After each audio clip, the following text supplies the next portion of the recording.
Étant donné que nous nous trouvons dans le France Cinematic Universe, évidemment, il manquait l'apparition de Assa Traoré, qui va réagir à Aboubacar. Restez jusqu'au bout parce que vraiment, le culot. Je pense qu'il n'y a aucun autre mot. Il y a Assa Traoré qui dénonce un sentiment d'insécurité. Restez jusqu'au bout. Restez jusqu'au bout. Et bien, si on continue comme ça, il y aura des Aboubacar après. Donc, la question qu'il faut se poser aujourd'hui, c'est quel message vous envoyez, quel message est-il envoyé aux citoyens français, aux Maliens, aux Sénégalais, aux Algériens, aux Tunisiens, à toutes ces personnes aujourd'hui qui vivent en France, qui participent à la construction de ces pays. Et ce sentiment de peur qu'il y a, le sentiment de peur, il n'est plus au-delà de la mosquée, il est partout. Quand on marche dans la rue, quand on va dans une mosquée, quand on va dans un centre commercial, quand on est dans une circulation, aujourd'hui, ce sentiment de peur, il a été véhiculé. Quel sentiment, en tout cas, on envoie à ces enfants, quel sentiment on envoie aux enfants de la République? Bah, c'est cette question-là auquel il faut répondre. C'est nous.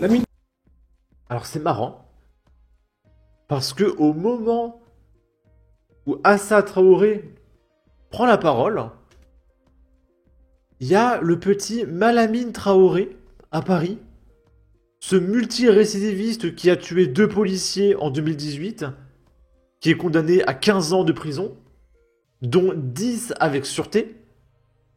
Je vous laisse faire le calcul. Je répète, 15 ans de prison en 2018, dont 10 ans de sûreté, est à nouveau jugé pour refus d'alcoolémie au volant d'une Mercedes en 2025, qui empestait l'alcool et la farine.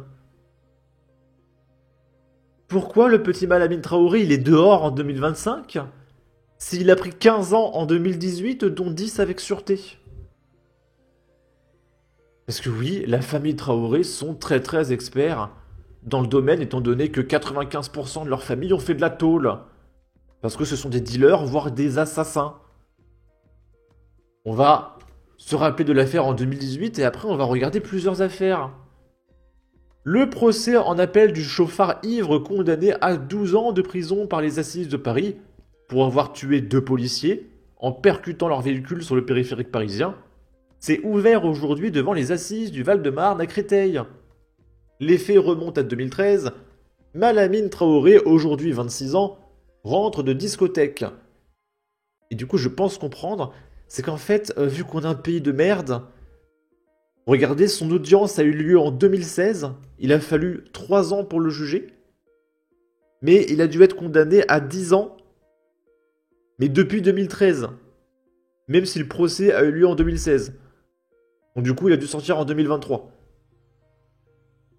En amont, le véhicule des policiers percutés prend position devant le fuyard pour ralentir la circulation et le bloquer. Parce que du coup, il est ivre et son 4x4 est pris en chasse par la police.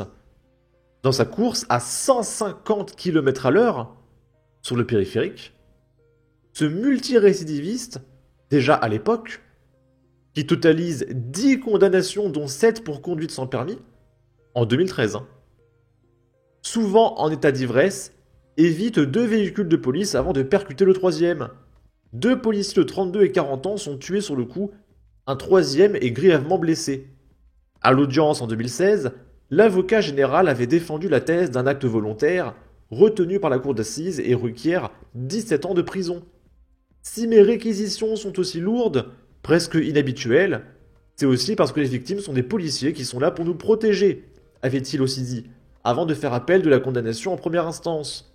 La défense, qui a également fait appel, avait elle plaidé la thèse des homicides involontaires, arguant que son client n'avait aucun intérêt à percuter volontairement une voiture de police, à pleine vitesse. Mais oui, mais il a volontairement pris le volant, il a volontairement pris de l'alcool, et il a volontairement foncé à 150 km/h sur le périphérique. Et du coup, voilà, il est condamné, etc., etc. Mise à jour le 29 avril, condamné en appel à 15 ans de réclusion en 2018 pour avoir tué 2 policiers et grièvement blessé un troisième, il a refusé de se soumettre à un contrôle d'alcoolémie le 14 avril dernier. Et donc il est dehors et il continue.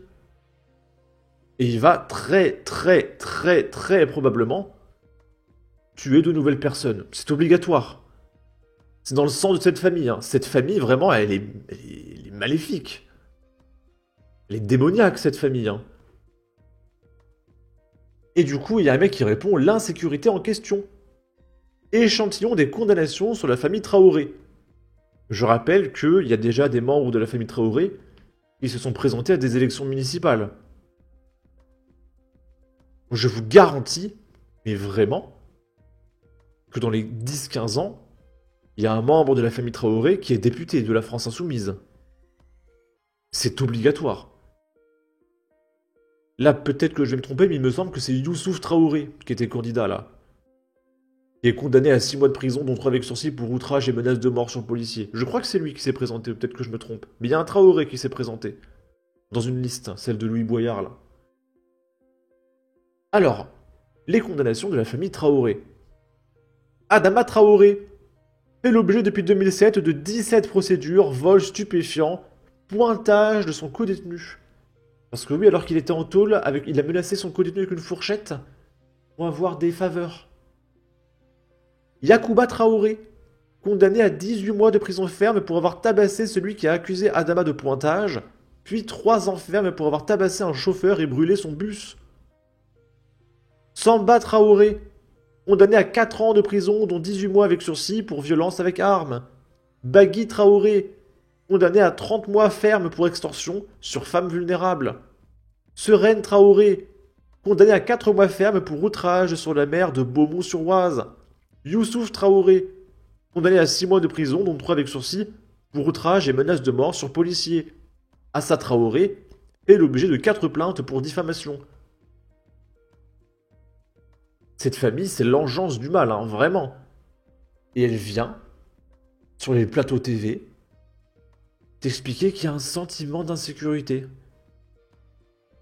Bah oui, Assa Traoré, quand je vois ta famille, j'ai un sentiment d'insécurité. Et je me demande si tes parents, ils ont pas un peu honte quand même. Parce que vraiment, toute votre famille, on fait de la tôle. Hein. C'est terrifiant. Ou alors ont eu des condamnations. Sachant qu'on est en France, le pays le plus laxiste de l'univers, donc réussir à faire de la tôle, c'est un exploit. Félicitations, j'applaudis. Hein. Mais elle a pas honte. Et on lui donne la parole, hein. Elle passe à la télévision, cette nana. Sa famille devrait être radiée de tout l'espace médiatique. Hein. On devrait bannir tous ses comptes des réseaux, ils sont dangereux. Et ils sont copains avec la France Insoumise. Louis Boyard qui a poussé un mec à mettre fin à ses jours. Sébastien Delogu et Adrien Quatennens qui tabassent des femmes. Manon Aubry qui fait du trafic de médicaments international. Andy Carbrat qui deal avec des gamins. Alain Coutinho qui fait des... Comment je peux dire ça?